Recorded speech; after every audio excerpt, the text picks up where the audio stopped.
विनायक बचपन से ही बहुत शांत था। घर के सभी को पता था कि विनायक को ज्यादा बातें करना पसंद नहीं है। विनायक को मंदिर जाना बहुत पसंद था।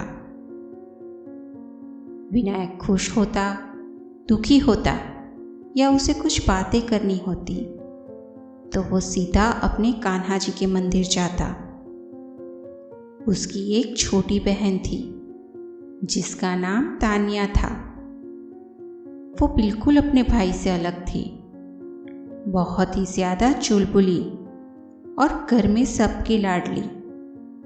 और विनायक तो उस पर अपनी जान छिड़कता था। तानिया भी अपने भाई से बहुत प्यार करती थी।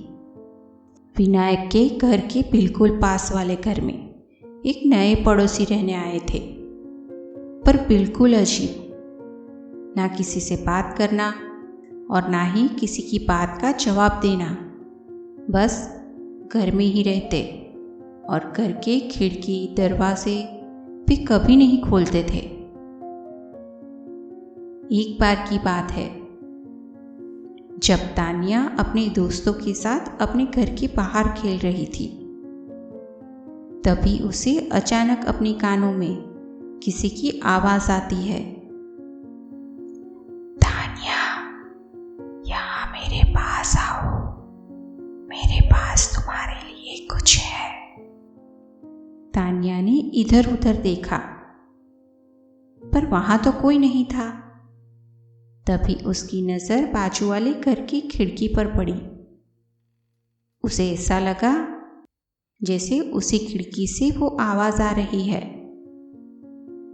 तानिया जाना तो नहीं चाहती थी, पर उस आवाज में कुछ तो ऐसा था कि वो उसी घर की तरफ खींची जा रही थी।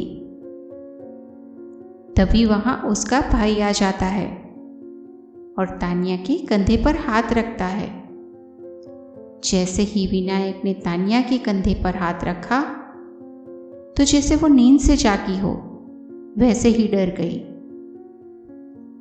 विनायक के पूछने पर उसने बताया कि उसे ऐसा लगा जैसे यहां से कोई उसे बुला रहा था।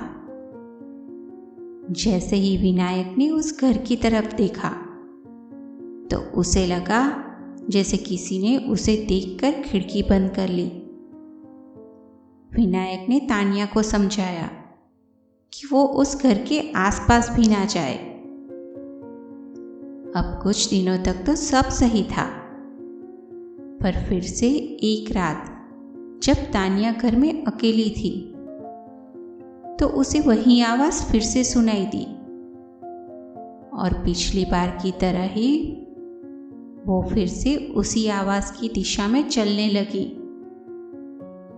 घर के बाहर पहुंचते ही दरवाजा अपने आप खुला और तानिया अंदर चली गई। फिर दरवाजा अपने आप बंद हो गया। कुछ देर बाद विनायक और उसके माता पिता जब घर आए तो घर का दरवाजा खुला हुआ था। तीनों बहुत डर गए, पर सोफे पर तानिया को बैठा देखकर उनकी जान में जान आई। अब अचानक तानिया सोफे पर से उठी और अपने रूम में चली गई और फिर दरवाजा बंद कर लिया। विनायक को थोड़ा अजीब लगा, पर वो अपने कमरे में जाकर सो गया। करीब रात के 1 बजे विनायक को लगा कि घर में कोई चल रहा है।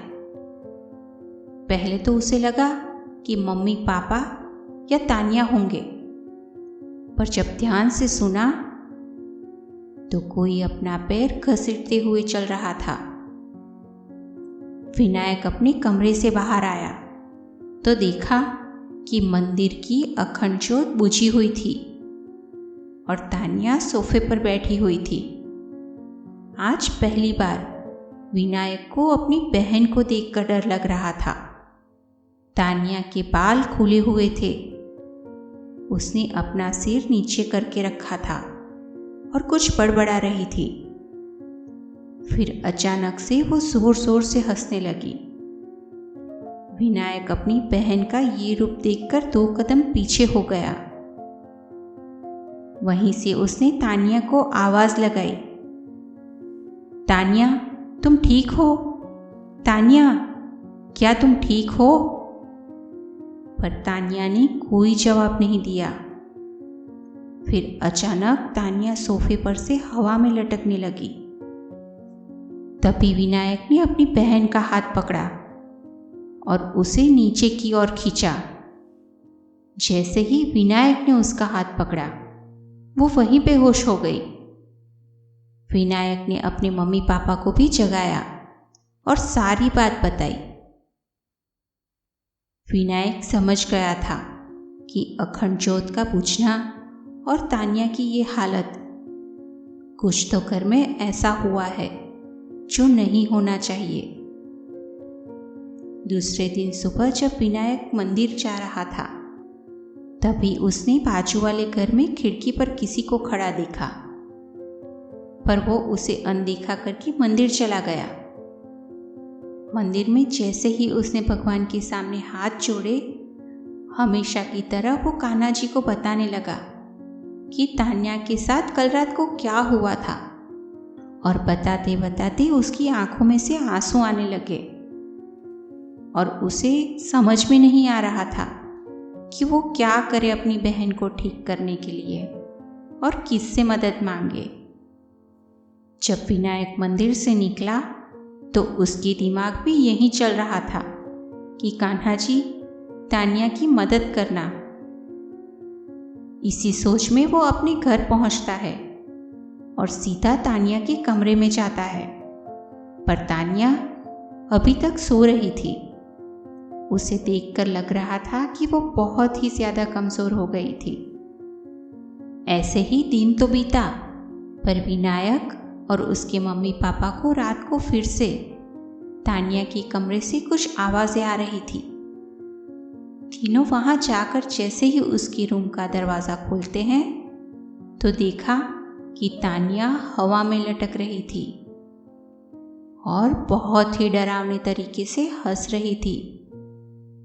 ये सब चल ही रहा था, तभी विनायक के घर की घंटी बजती है। विनायक ने सोचा कि रात के 1 बजे कौन आया है।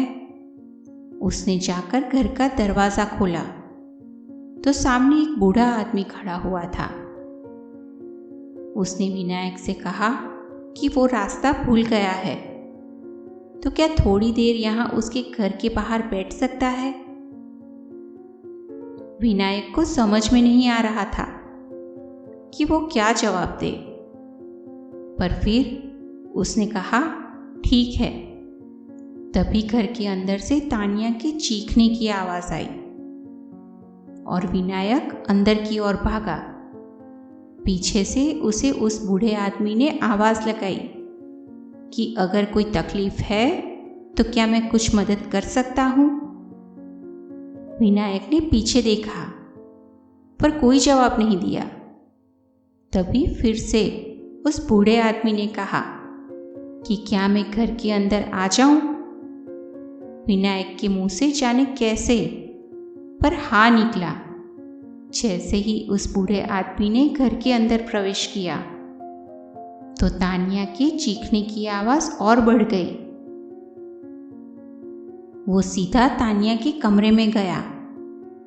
ऐसा लग रहा था जैसे तानिया उसे देखकर डर रही थी। जैसे ही उन्होंने तानिया के सिर पर हाथ रखा तो वो बिल्कुल शांत हो गई। उन्होंने अपनी पॉकेट से एक लॉकेट निकाला और तानिया के गले में पहना दिया। अब तानिया आराम से सो चुकी थी। इसके बाद उन्होंने तानिया की अलमारी खोली, जिसमें से उन्होंने कुछ काली सी चीज निकाली और अपनी पॉकेट में रख दी। और फिर अलमारी में उसी जगह पर और कुछ रखा। जब ये सब हो रहा था तो विनायक और उसके माता पिता बस देख ही रहे थे। उन्हें समझ में नहीं आ रहा था कि ये बूढ़ा आदमी आखिर कर क्या रहा है। जाते हुए उन्होंने विनायक के माथे पर हाथ रखा और घर से बाहर निकल गए। विनायक तुरंत ही उनके पीछे गया, पर जब तक वो बाहर पहुंचता तब तक बाहर तो कोई भी नहीं था। वो वापस अंदर आया तो देखा कि मंदिर में अखंड ज्योत अपने आप जलने लगी थी। फिर उसने तानिया के गले में देखा तो गले में जो लॉकेट था उसमें एक छोटा सा मोरपंख था और अलमारी में भी उन्होंने एक मोरपंख ही रखा था। विनायक को समझने में बिल्कुल देर नहीं लगी कि उसकी और उसके परिवार की मदद के लिए खुद कान्हा जी आए थे। वो भागते हुए रात को ही मंदिर पहुंचा और कान्हा जी के सामने हाथ जोड़ दिए। विनायक मुंह से कुछ भी नहीं बोल पा रहा था, बस उसकी आंखों में तो आंसू थे और दिल से अपने कान्हा जी का धन्यवाद कर रहा था। दोस्तों, कहानी आपको पसंद आई हो तो वीडियो को लाइक करना और चैनल को सब्सक्राइब करना बिल्कुल भी ना भूलें।